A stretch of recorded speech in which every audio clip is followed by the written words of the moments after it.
अरिहंत सिद्ध सूरी उपाध्याय साधु सर्व अर्थ के प्रकाशी मांगलिक उपकारी हैं। तिन्ह को स्वरूप जान रागते भई जो भक्ति काय को नवाए स्तुति को उचारी है। धन्य धन्य ते नहीं ते काज सब आज भय कर जोरी बार बार वंदना हमारी है। मंगल कल्याण सुख ऐसो हम चाहत हैं। हो मेरी ऐसी दशा जैसी तुम धारी है। हो मेरी ऐसी दशा जैसी तुम धारी है। मंगलमय मंगल करण वीत राग विज्ञान नमो ताहि जाते भये अरहंतादि महान। करि मंगल करियो महा ग्रंथ करण को काज जाते मिले समाज सब पावे निज पद राज। सो निज भाव सदा सुखद अपनो करो प्रकाश। जो बहुविध भव दुख निको करी है सत्यानाश। करी है सत्यानाश। क्वेश्चंस देखेंगे पहले दूसरे अधिकार वाले। क्वेश्चन नंबर है 116 पेज नंबर 35 पेज पे 116 नंबर का प्रश्न है।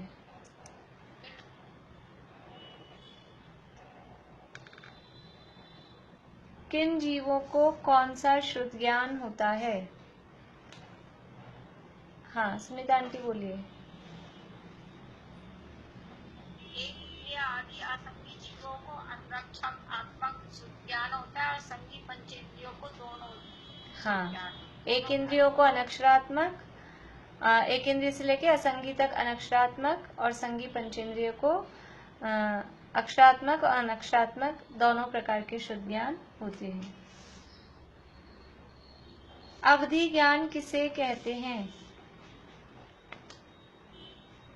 हाँ पारुल बोलिए।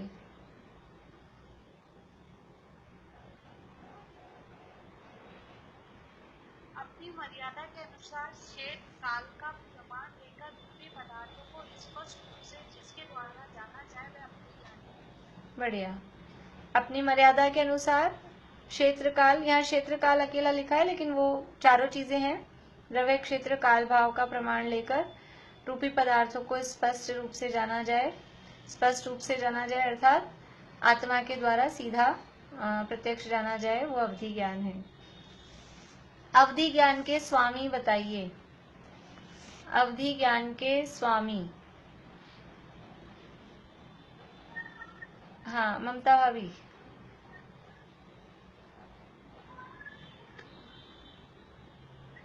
असंगी पर्यंत जीवों के यह होता है देशावधि परमावधि सर्वावधि में थोड़ी की मर्यादा। नहीं अवधि ज्ञान के स्वामी बताने हैं। आपने देख के नहीं रखे? नारकी और देव होते हैं इनके अवधि ज्ञान के राही और तीर्थंकरों के होता है अवधि ज्ञान। बस मुनि राजों को भी हो जाता है। आप इसमें से देख के बताओ ना। आपने देखा नहीं? पूजा बताओगी? नहीं। हाँ वर्षा भाभी बोलिए। देव और नागियों में तो सबको पाया जाता है, संगी पंचेंद्रिय तिर्यंच और मनुष्यों को भी ये ज्ञान पाया जाता है। हाँ, असंगी पर्यंत जीवों के ये नहीं होता है।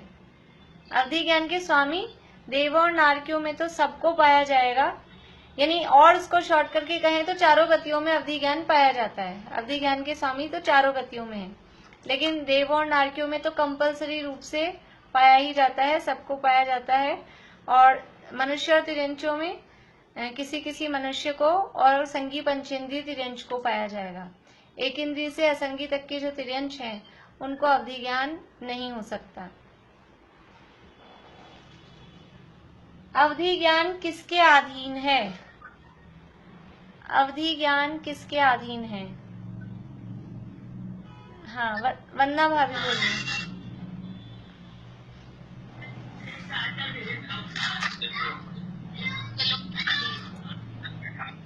हाँ, वंदना भाभी आवाज नहीं आई है, बोलिए।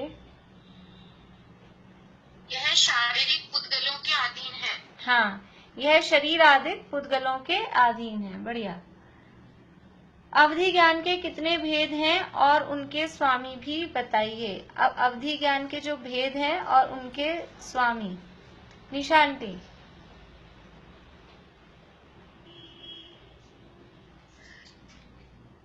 अवधि ज्ञान के 3 भेद है, देशावधि, परमावधि, सर्वावधि। इनमें थोड़े क्षेत्र काल की मर्यादा लेके किंचित मात्र रूपी पदार्थों को जानने वाला देशावधि। इनके बारे में भी बताना, भेद के बारे में नहीं, स्वामी बताने हैं किसके होता है। स्वामी, अच्छा, हाँ।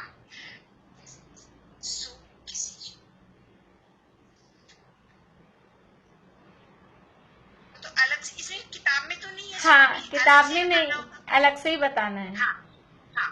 तो देशावधि तो चारों गतियों के जीवों को हो सकता है। परमावधि, सर्वावधि केवल मोक्षगामी जीवों को ही होता है। हाँ, मोक्ष मार्ग में।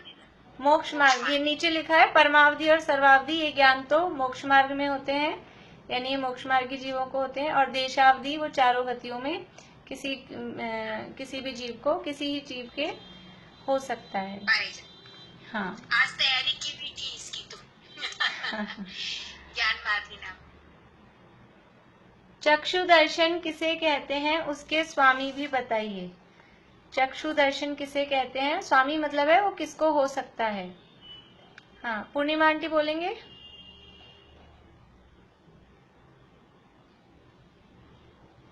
इंद्रिय अथवा मन को स्पर्श आदि विषयों का संबंध होने पर सर्वप्रथम काल में मति ज्ञान से पूर्व जो सत्ता मात्र अवलोकन रूप प्रतिभास होता है उसका नाम चक्षु दर्शन है। हाँ, और स्वामी चक्षु दर्शन के स्वामी तो 4 इंद्रिय और पंचेंद्रिय जीव इसके स्वामी। हाँ, 4 इंद्रिय और पंचेंद्रिय जीव इसके स्वामी हैं। ठीक है। देखिए चक्ष नहीं, ये आपने जो बताया ना, ये तो अभी सामान्य अवलोकन का नाम दर्शन की हुई। अब उसमें चक्षु दर्शन बताना था। इसमें यहाँ नीचे ये और आएगा कि नेत्र इंद्रिय द्वारा दर्शन होने का नाम चक्षु दर्शन है, ये और साथ में आएगा। नहीं, इसका क्वेश्चन तो रख दिया 122 नंबर का। चक्षु दर्शन किसे कहते हैं? नहीं, देखिए जो लाइन आपने पढ़ी ना, उसमें सामान्य दोनों दर्शनों का स्वरूप है। इंद्रिय तथा मन को स्पर्शादि विषयों का संबंध होने से प्रथम काल में मति ज्ञान से पूर्व जो सत्ता मात्र अवलोकन रूप प्रतिभास होता है उसका नाम चक्षु दर्शन तथा अचक्षु दर्शन, यानी दोनों प्रकार का वो दर्शन है। उसको हम ऐसे भी कह सकते हैं, उसका नाम दर्शन है। अब चक्षु दर्शन क्या है, फिर वहां नेत्र इंद्रिय द्वारा दर्शन होने का नाम चक्षु दर्शन है। नेत्र इंद्रिय के माध्यम से जो दर्शन होता है, यानी जो सामान्य अवलोकन होता है, उसका नाम चक्षु दर्शन है, और वह 4 इंद्रिय और पंचेंद्रिय जीवों को होता है। मम्मी जी अभी पेज नंबर 35 पे पढ़ रहे हैं, उसके बाद में भी पेज बदलेंगे। अवधि दर्शन किसे कहते हैं, यह नहीं, अचक्षु दर्शन किसे कहते हैं और यह किनके होता है, यानी उनके स्वामी। ज्योति जी बोलिए। स्पर्शन, रसना, घ्राण, श्रोत, इन 4 इंद्रियों और मन द्वारा जो दर्शन होता है उसका नाम अचक्षु दर्शन। और इसके स्वामी यथा योग एक एक इंद्रिय आदि जीवों का। हाँ, एक इंद्रिय आदि का मतलब 1 2 3 बस एक तो 4 चार तक। अचक्षु दर्शन स्पर्शन, रसना, घ्राण और श्रोत, ये 4 इंद्रिय है। यानी ये तो 4 इंद्रियों के माध्यम से जो दर्शन हो रहा है। 5 इंद्रिय भी आ जाएंगे, सॉरी इसमें। हाँ, सॉरी। अचक्षु दर्शन 4 इंद्रिय और मन के द्वारा होता है, वो बात अलग है, मतलब उससे जो ज्ञान हो रहा है उससे पहले होता है। लेकिन होता ये एक इंद्रिय आदि, यानी एक इंद्रिय से लेके पंचेंद्रिय तक सारे जीवों को अचक्षु दर्शन होता है। हमें होता है या नहीं होता है अचक्षु दर्शन? होता है। स्पर्शन इंद्रिय से, रसना इंद्रिय से जो ज्ञान हो रहा है उससे पहले जो सामान्य अवलोकन होता है उसमें अचक्षु दर्शन होता है। मन से जो ज्ञान हो रहा है उससे पहले जो सामान्य अवलोकन हो रहा है, मन भी है ना इसमें साथ में, तो सैनी पंचेंद्रिय जीवों तक को भी सबको होता है। तो एक इंद्रिय आदि में सारे जीव आ गए, एक इंद्रिय से लेके सैनी पंचेंद्रिय तक सभी जीवों को। अवधि दर्शन किसे कहते हैं, यह किनके होता है? हाँ, कौन रह गए हैं?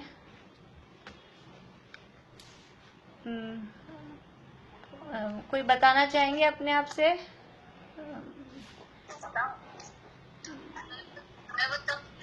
बोलिए, पूर्णिमा आंटी बोलिए।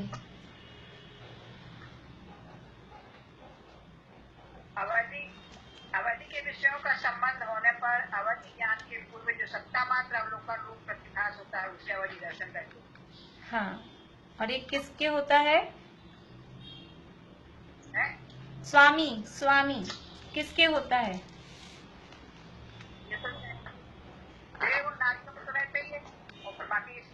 हाँ, में भी होता है। तो उसके लिए यहाँ दिया शब्द, यह जिनके अवधि ज्ञान संभव है उन्हीं के होता है। जिनके भी अवधि ज्ञान है उनके अवधि दर्शन होता है।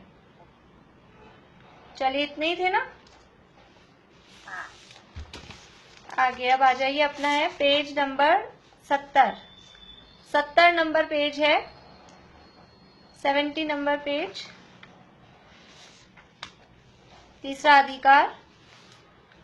और यहाँ संसार दुख का निरूपण चल रहा है। संसार दुख का निरूपण 3 अपेक्षाओं से कर रहे थे, कर्मों की अपेक्षा, पर्याय की अपेक्षा।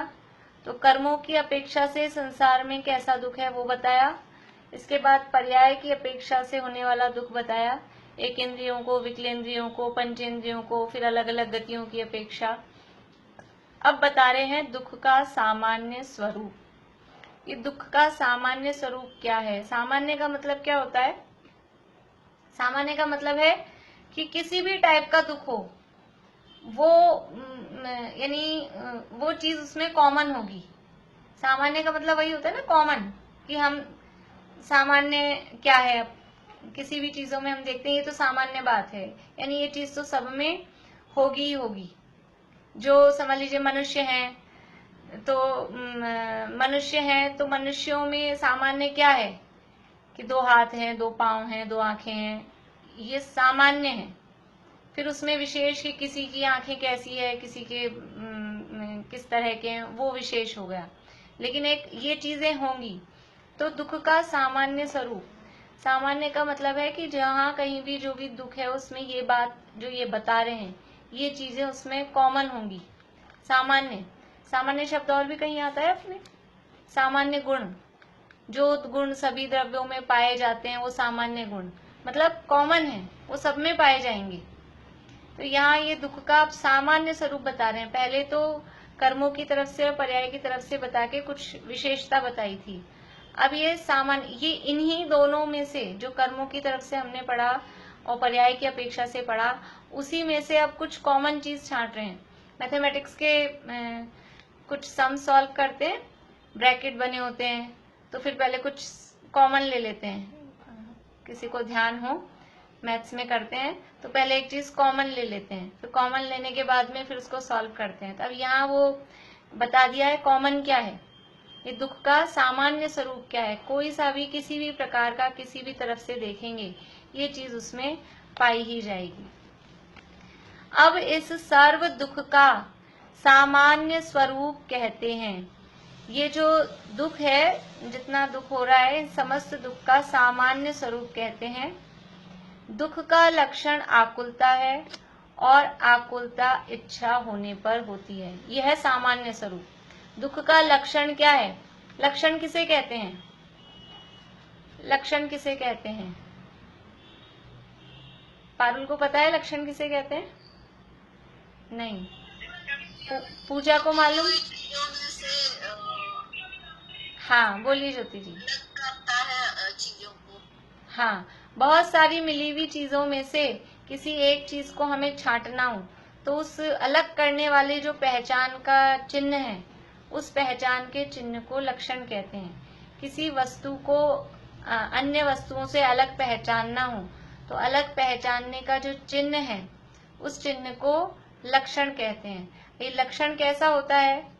ये लक्षण होता है निर्दोष। निर्दोष का मतलब है कि हम जिस चीज को पहचानना चाह रहे हैं उस चीज को, बस वो जो हमने जो लक्षण बनाया है वो लक्षण बस उसी में रहे, उसी में मिले। ऐसा नहीं कि जैसे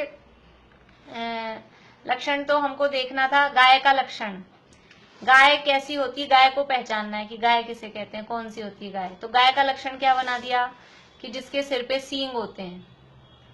गाय का लक्षण क्या बना दिया? जिसके सिर पे सींग होते हैं। तो क्या ये सही है लक्षण? सींग तो और भी पशुओं के सिर पे होते हैं, इसलिए गाय का लक्षण सही नहीं है। इस लक्षण में क्या है? ये दोष आ गया। ये दोष कहलाएगा अतिव्याप्ति। जो वंदना भाभी ने तो अभी पढ़े होंगे शायद ताजा ताजा कुछ ये लक्षण और लक्षणाभास। लक्षण यानी जो लक्षण, जिसका हम लक्षण बना रहे हैं उसको कहते हैं लक्ष्य। जो लक्षण लक्ष्य में तो पाया जाए लेकिन साथ साथ में और चीजों में भी पाया जाए। जो लक्ष्य नहीं, जिसका हम लक्षण नहीं बना रहे। हमारा लक्ष्य क्या है अभी यहाँ? गाय। तो गाय में तो पाए जा रहे हैं सींग, लेकिन गाय के अलावा और भी प्राणियों में पाए जा रहे हैं, इसलिए वो लक्षण में अतिव्याप्ति दोष हो गया। अतिव्याप्ति, बाहर फैल रहा है, आपका जो लक्षण है वो ओवरलैप कर रहा है, बाहर जा रहा है, तो ये अतिव्याप्ति दोष हो गया। अथवा हमने गाय का लक्षण बना दिया, समझ लीजिए कि जो सफेद हो वो गाय है। हाँ जी, क्या ममता? अभी आवाज नहीं समझ आई। गाय का लक्षण हमने बना दिया, जो सफेद हो वो गाय है। तो जो सफेद हो वो गाय है, अगर ऐसा हमने बना दिया तो ठीक है। कुछ गायें सफेद भी होती हैं, लेकिन कुछ गायें काली भी होती हैं, कुछ भूरी भी होती हैं, कुछ चितकबरी भी होती हैं। तो ये लक्षण सभी गायों में ही नहीं जा रहा। हमने जो लक्षण बनाया वो छोटा रह गया। पहला जो लक्षण बनाया था वो बाहर निकल रहा था, बड़ा हो रहा था, ओवरलैप कर रहा था, उसका नाम था अतिव्याप्ति। और ये जो लक्षण हमने बनाया है ये छोटा रह गया। जितना आपका लक्ष्य है वो सारे लक्ष्य में वो लक्षण पहुंचा ही नहीं, तो इसको कहेंगे अव्याप्ति। और तीसरा होता है असंभव। असंभव का मतलब गाय का लक्षण बना दिया, समझ लीजिए कि जिसके ऐसे खड़े खड़े कान होते हैं, सीधे कान होते हैं, ऐसा कोई लक्षण बना दिया गाय का, तो गाय में ऐसा असंभव है। ऐसे जैसे खरगोश के कान होते हैं ऐसे गाय में कान नहीं होते हैं, तो वो लक्षण बिल्कुल असंभव है, जो लक्ष्य में पॉसिबल ही नहीं हो। जो लक्षण बनाया गया वो लक्ष्य में पाया ही नहीं जाए, वो कहलाता है असंभव। यहाँ किसका लक्षण बता रहे हैं? यहाँ बता रहे हैं दुख का लक्षण। दुख का लक्षण आकुलता है, और जो लक्षण होता है ये 3 प्रकार के दोषों से रहित निर्दोष होता है। ना उसमें अतिव्याप्ति होती है, ना उसमें अव्याप्ति होती है, ना उसमें असंभवपना होता है। अब हम यहाँ देखें कि दुख का लक्षण बनाया आकुलता, तो इसमें अतिव्याप्ति तो नहीं है, यानी आकुलता दुख में पाई जा रही है। जहाँ दुख है वहाँ आकुलता है। लेकिन क्या ऐसी भी जगह है कि हम सुख वाली जगह है, सुखी है और फिर भी आकुलता पाई जाए?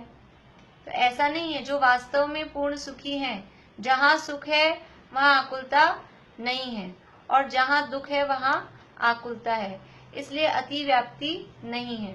और अव्याप्ति हो कि कुछ दुख के टाइप्स में तो आकुलता हो और कुछ दुख के टाइप्स में आकुलता नहीं हो, अगर ऐसा है कि कुछ टाइप के दुख होते हैं उसमें तो आकुलता होती है, लेकिन कुछ टाइप के जो दुख होते हैं उसमें आकुलता नहीं होती, ऐसा होता है क्या? ऐसा नहीं होता। जितने भी जैसे भी टाइप के दुख हैं वो सब दुख आकुलता से सहित हैं, इसलिए इसमें अव्याप्ति भी नहीं है। और असंभवपना, कि ऐसा हो कि दुख में आकुलतापना पाया ही नहीं जाए या आकुलता में दुखपना पाया ही नहीं जाए, ऐसा भी नहीं होता। जहां जहां आकुलता है वहां वहां दुख है, जहां जहां आकुलता नहीं है वहां वहां दुख नहीं है। इसलिए ये जो दुख का लक्षण है वो आकुलता ये निर्दोष लक्षण है, क्योंकि जहां जहां दुख होता है वहां वहां आकुलता होती है। जब जब दुख होता है तब तब आकुलता होती है। जिसको जिसको दुख होता है उसको उसको आकुलता होती है। और जितना जितना दुख हो, नहीं अपन उल्टा बोल रहे हैं, जहां जहां आकुलता होती है वहां वहां दुख है, जितनी जितनी आकुलता है उतना उतना दुख है, और जब जब आकुलता है तब तब दुख है, और जिसको जिसको आकुलता है उसको उसको दुख है। द्रव्य, क्षेत्र, काल, भाव दोनों चारों प्रकार से ये दुख का लक्षण आकुलता ही सिद्ध होता है। जहां आकुलता है वहां दुख है, और जहां आकुलता नहीं है वहां सुख है। छड़ाला में हमने पढ़ा है, आत्म को हित है सुख, सो सुख आकुलता बिन कहिए। सुख का लक्षण निराकुलता है। हमको अपने आप को चेक करना हो, टेस्ट करना हो, वो आजकल कोरोना का चलता है ना, कोरोना का टेस्ट हो रहा है, पॉजिटिव है या नहीं है, तो हमें अपने आप को चेक करना हो कि हम सुखी हैं कि नहीं है। तो क्या है उसका लिए थर्मामीटर, कि ये देख लें यदि हमें आकुलता हो रही है, जिस भी काम करने से हमको लगता है हम सुखी हो गए, और वही काम हम करते जाएं करते जाएं करते जाएं, और फिर हम देखें कि आकुलता तो नहीं हो रही है ना। यदि आकुलता होती है इट मीन्स वो सुख नहीं है। थोड़ी देर का जो लगा है वो सुख का आभास है। जितने भी काम हम करते हैं सुबह से उठ के लेके रात तक, वो सारे काम सुखी होने के लिए ही करते हैं। दुखी होने के लिए कौन करता है काम? कोई ऐसा है कि हम आज चला के ये काम करते हैं कि हम दुखी हो जाएं? दुखी होने के लिए कोई नहीं करते, सारे काम सुखी होने के लिए ही करते हैं। फिर भी क्या होता है, हर काम में एक के बाद मतलब उसका एक लिमिट होती है, उसके बाद आकुलता चालू हो जाती है। सुबह से उठते हैं, उठते ही समझ लीजिए ब्रश करी है, फ्रेश हुए, अब क्या होता है, पहले सो रहे थे तो सोते सोते उठने की आकुलता, अब उठ गए हैं तो नहाने धोने की आकुलता, अब नहा धो के तो शांति हो गई, ऐसा लगता है नहा लें तैयार हो जाएं, नहा धो लिए तो अब तो आप सुखी हो गए, उसके बाद में आगे दूसरी आकुलता है। फिर मंदिर जाकर आ गए, अब भोजन पानी की, नाश्ते की, वो आकुलता है। अब भोजन कर लिया, नाश्ता कर लिया, जो भी है, तो अब तो शांति है ना। फिर नाश्ता कर लिया तो दोपहर के खाने की आकुलता, दोपहर का खाना खा लिया तो शाम के खाने की आकुलता। ये एक के बाद एक चालू ही रहती है। मतलब इतना ही नहीं, हम ये प्रवचन सुन रहे हैं, क्लास अटेंड कर रहे हैं, अभी एक खत्म हुआ, संजीव जी का खत्म हुआ, तो अपनी क्लास चलाने की आकुलता, वो चलाओ, ये पूरा होगा, फिर कुछ और करने की आकुलता, फिर सोने, दिन भर ये लगा ही रहता है।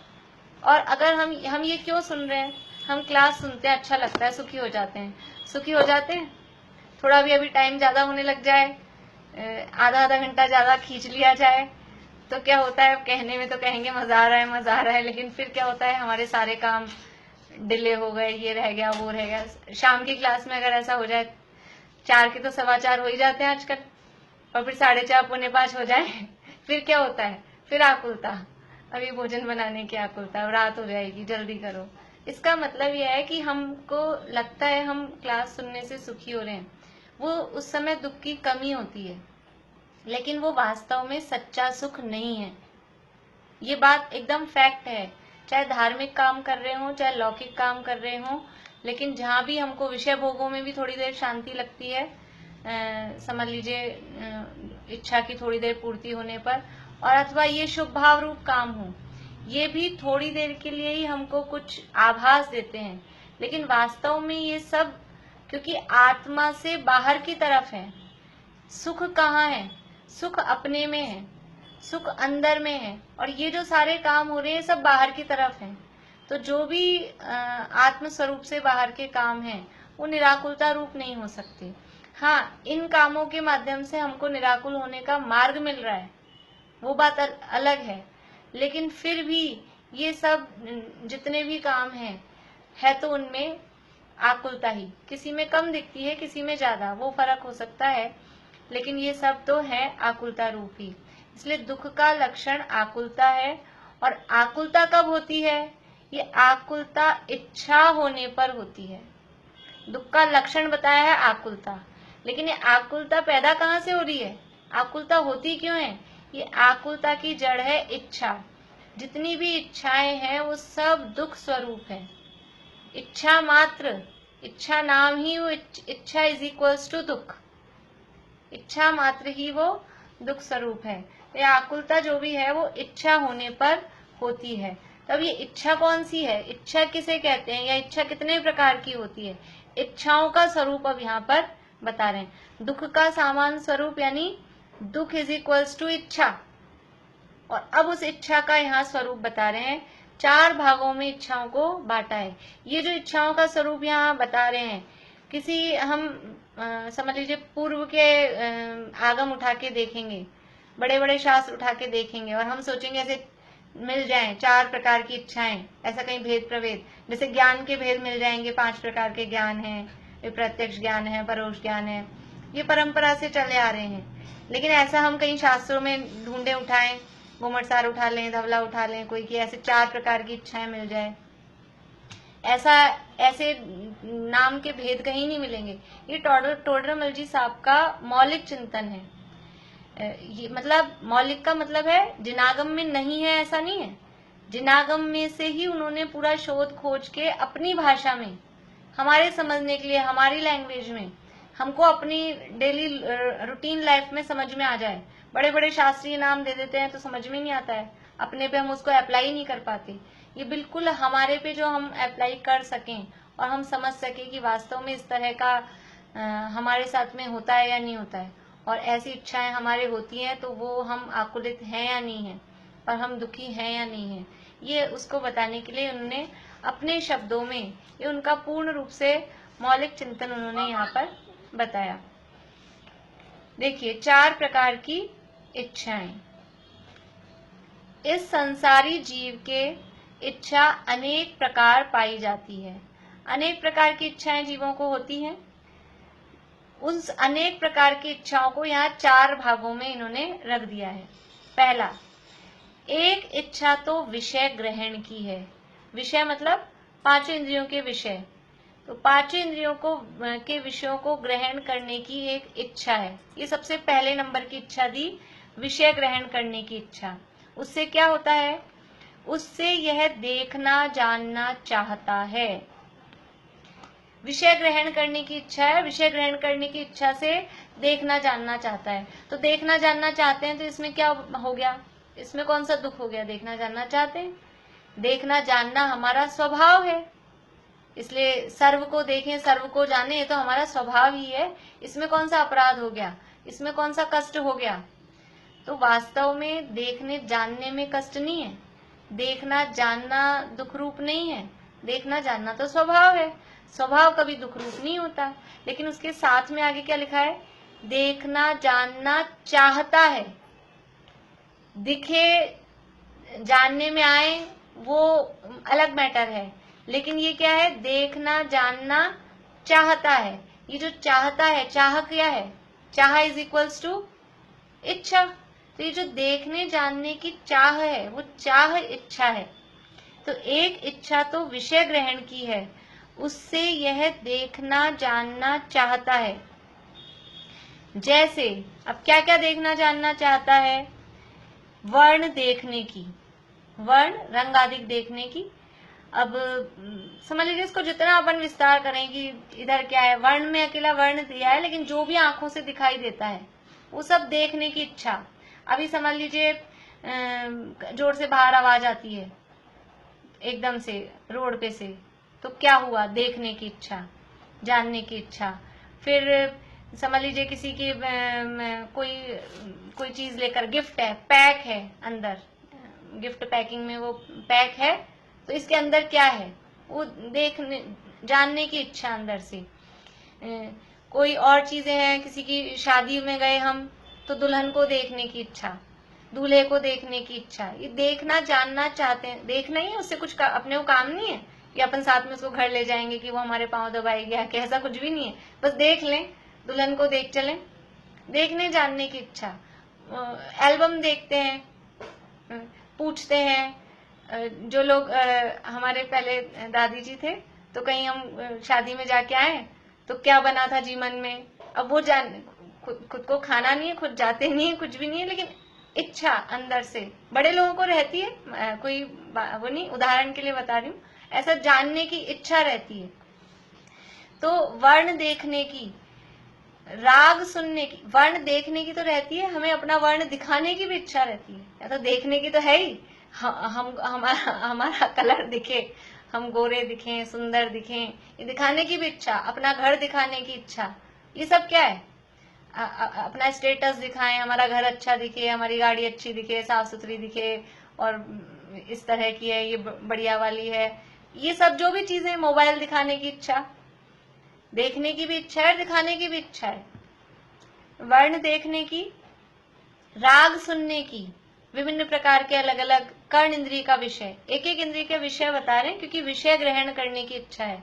तो नेत्र इंद्रिय के माध्यम से देखने की इच्छा है, अभी क्या चल रहा है, लाओ हमको फोटो दिखा दो, मोबाइल में आया है, ये कार्यक्रम आ रहा है, तो वो देखने की इच्छा, कौन बोल रहा है, हम आवाज सुन रहे हैं, प्रवचन चल रहा है, समझ लीजिए वो कहीं दूर रखा है, मोबाइल है, कंप्यूटर है, तो हम देख नहीं पा रहे, फिर अचानक से आवाज बदलती है, जो प्रवचन कर रहे थे, प्रवचन करते करते आवाज बदलती है, तो एकदम से जाके देखते हैं कौन बोला, देखने की इच्छा होती है।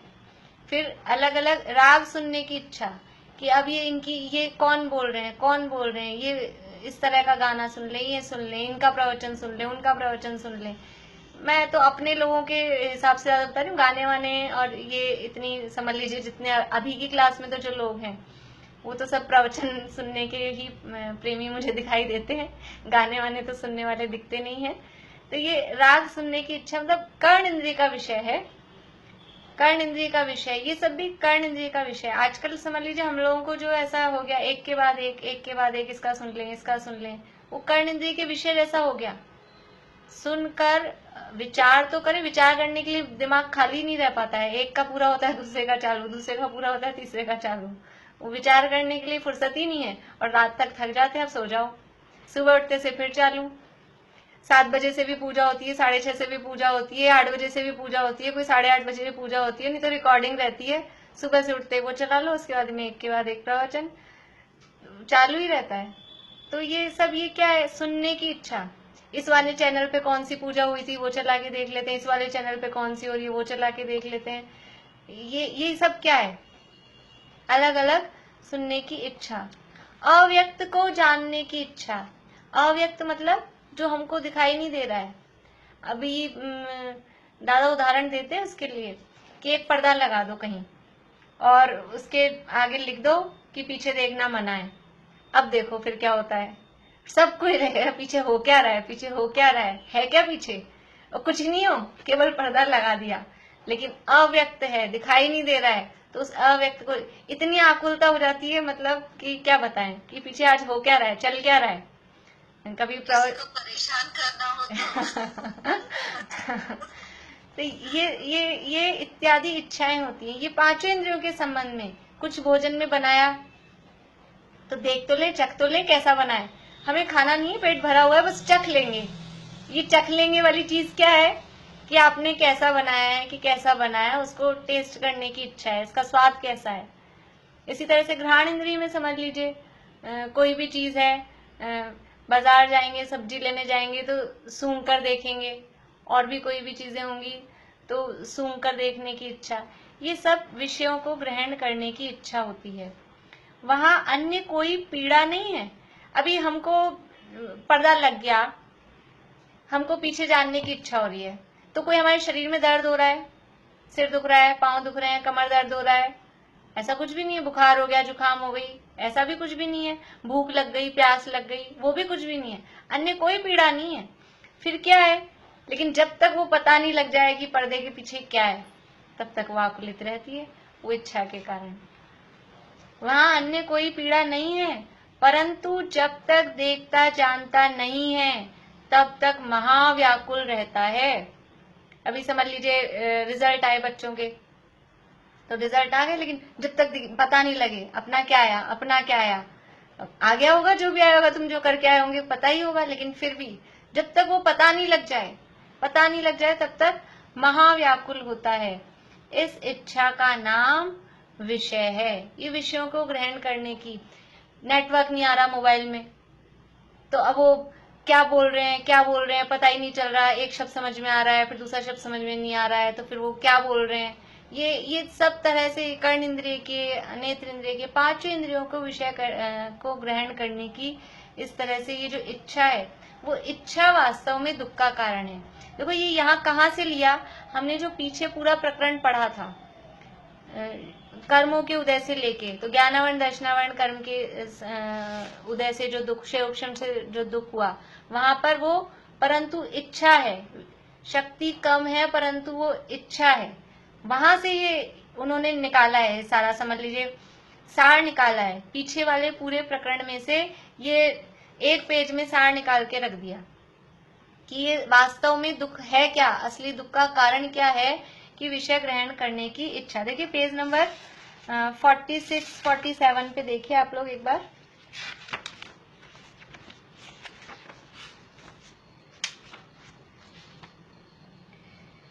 ज्ञानावरण और दर्शनावरण के क्षयोक्षम से होने वाला दुख और उससे निवृत्ति, हेडिंग है 46 नंबर पेज पे, नीचे लास्ट वाला पैरा।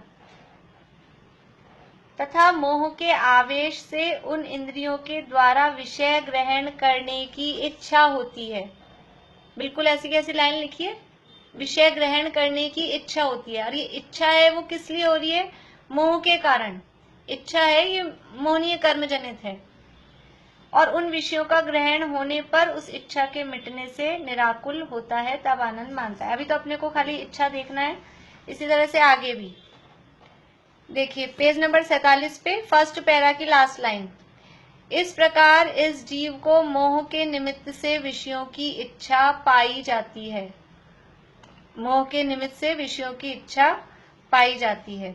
आगे वहां इच्छा तो त्रिकालवर्ती सर्व विषयों को ग्रहण करने की है, ये इच्छा है, और फिर बोला था मैं सर्व को स्पर्श करूं, सर्व का स्वाद लूं, ऐसी जो ये इच्छा है, ये इच्छा ही वास्तव में ये दुख का कारण है, और इच्छा कभी पूर्ण होती नहीं है। क्षयोक्षम रूप इंद्रियों से इच्छा कभी पूर्ण होती नहीं है। देखिए थर्ड पैरा जो है, क्षयोक्षम रूप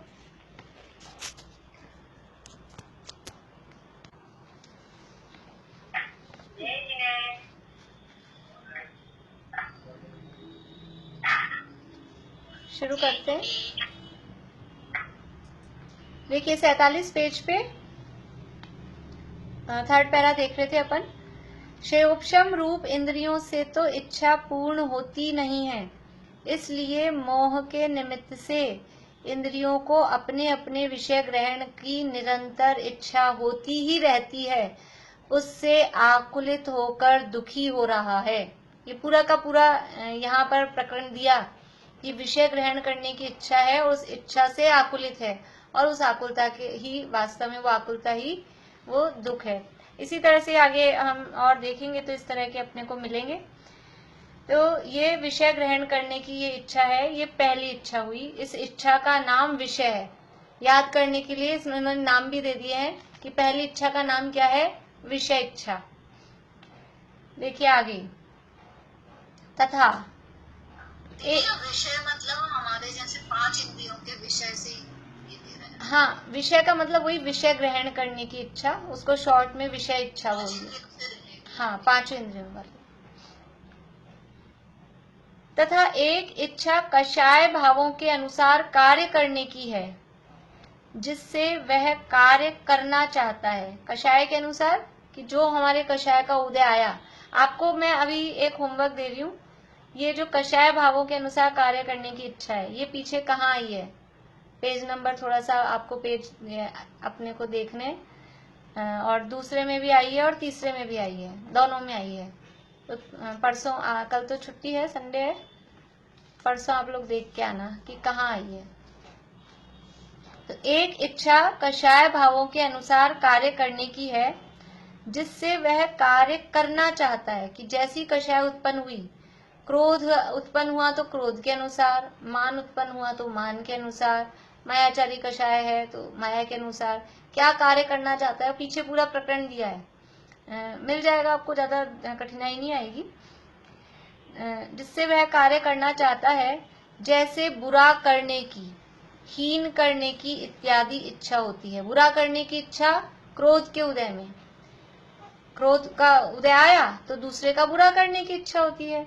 हीन करने की यानी दूसरे को नीचा दिखाने की, हाँ, तो मान के उदय में जब इधर मान का उदय आता है तो दूसरे को नीचा दिखाना चाहता है, दूसरा नीचा दिखेगा तब स्वयं ऊंचा दिखेगा, तो हीन करने की इत्यादि इच्छा होती है।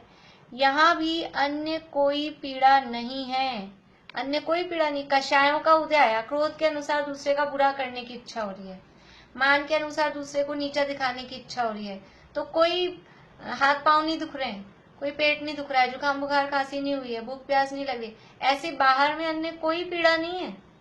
लेकिन वो जो अंदर कषाय उत्पन्न हुई है ना, और वो कषाय जब तक पूरी नहीं हो तब तक कितना आकुलित रहता है।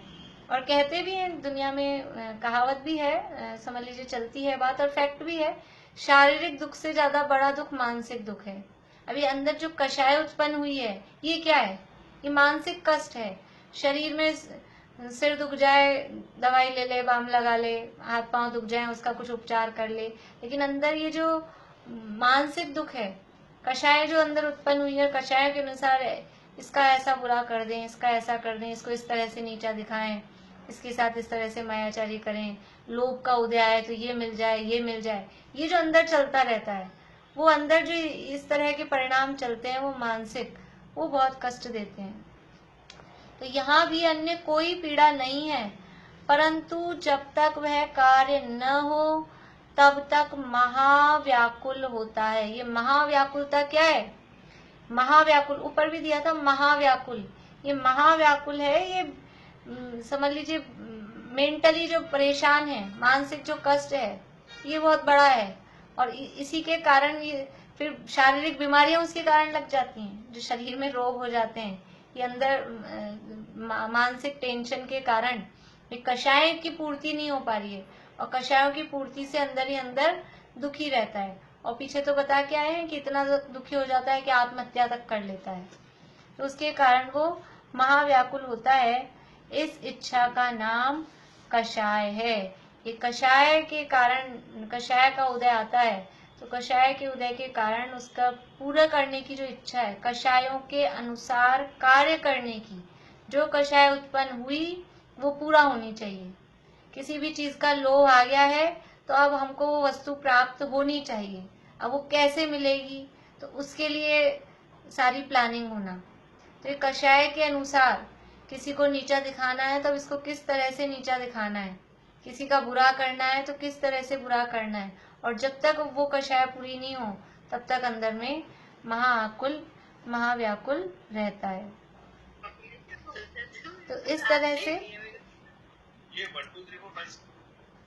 तरह से ये दो प्रकार की इच्छा हुई। एक इच्छा तो विषय ग्रहण करने की और दूसरी है कषाय भावों के अनुसार कार्य करने की। यानी दो शब्द हमारे चलते हैं, समझ लीजिए, विषय कषाय ऐसे बोलते हैं, विषय कषायों में लग रहे हैं।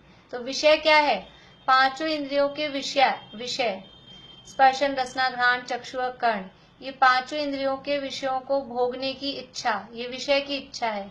और कषाय की भी इच्छा होती है किसी को, यहाँ कषाय की भी इच्छा होती है।